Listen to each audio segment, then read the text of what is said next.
Democratic Republic of the Congo lies in the heart of Africa. It emerged from the colonial period in the 1960s to a time of great unrest. For the next 4 decades, it would experience a repeating cycle of civil war. Wars, of course, have many negative consequences, including devastating the economy. As is often the case, the war impacted children the most, with many losing parents and siblings, and many having the trauma of being pressed into service as soldiers or human shields.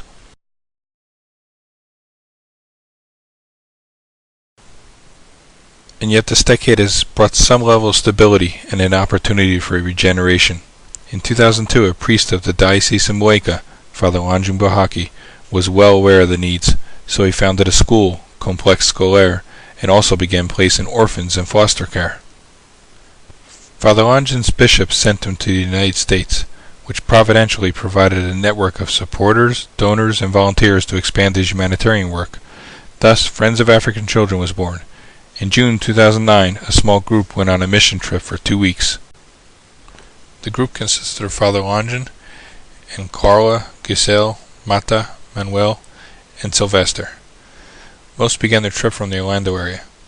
They took a flight to Paris and then Kinshasa. And rather than undertake a 200-mile trek through the jungle, they then chartered a plane from another aid organization and flew to Ilebo.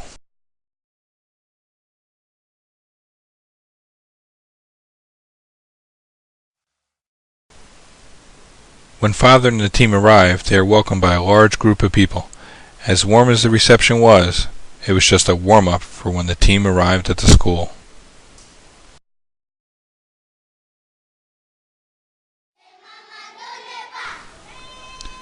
The children have been working for some time practicing song and dance to perform as a welcome. You can hear the children saying "Papa" over and over. They are singing that their Papa has come home, referring to Father Lanjun.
One of the first stops is at the orphanage, where they meet a small group of the orphans.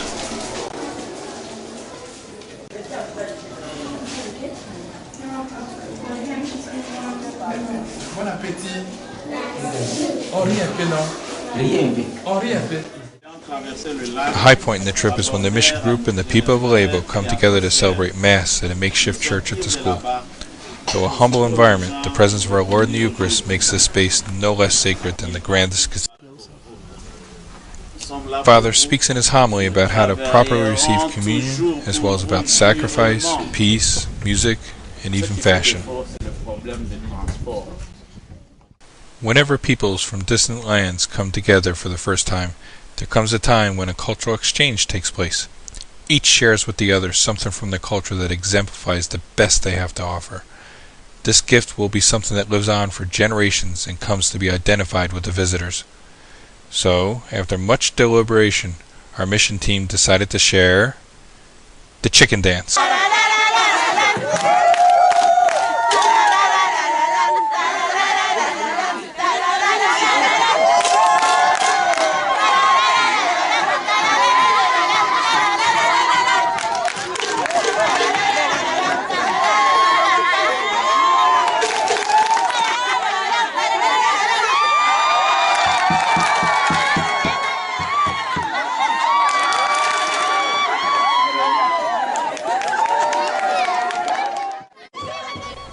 Then the Congolese women reciprocate and share popular local dances with the team.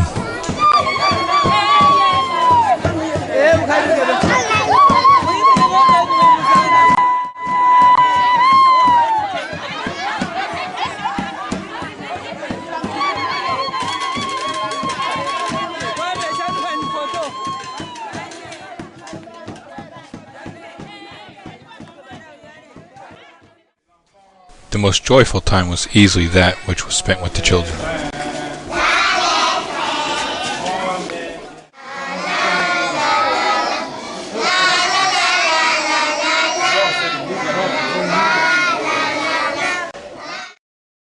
Not everything was fun and games, though. There was real work to be done. The team distributed a significant amount of donated material they brought with them, including uniforms for the students.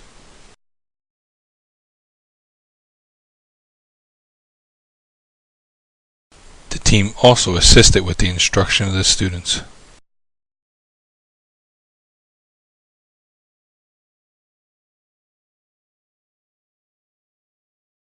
There was work performed on improving the classrooms and the school buildings overall. In addition, sports facilities were developed for basketball and tennis. However, the main focus of the work was on the orphanage. Friends of African Children purchased a building last year, but renovations were needed, including repair of the roof, adding a wall, and patching and painting the exterior. The completed job is clearly seen to be a major improvement.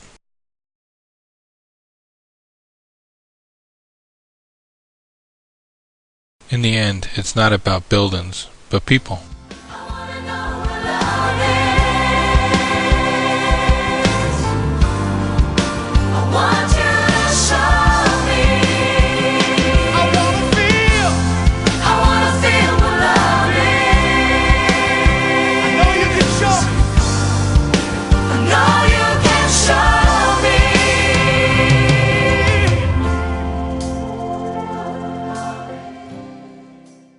Near the end of the trip, the team was able to go on a boat ride across the lake to Wildlife Refuge. It was considered a success as no one was eaten by a lion. You can see that Carla was able to work on her communication skills with the indigenous population. You can trick them. Sadly, it becomes time for the team to leave for home. It's not so much a goodbye, but more of a see you next year. They leave behind the village of Ilebo and many new friends.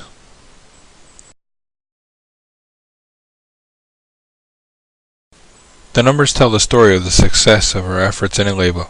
What began as a small group of students has steadily grown. Over 500 students last year has grown to over 1,000 in a single year. The school continues to attract new students from all over Ilebo as word of mouth spreads of the quality of the education received. Similarly, a few children placed in foster care has grown to 63 children in an orphanage. So yes, much has been accomplished, yet more still needs to be done.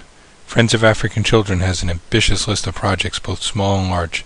To achieve these goals, we know we will have to expand our numbers of donors.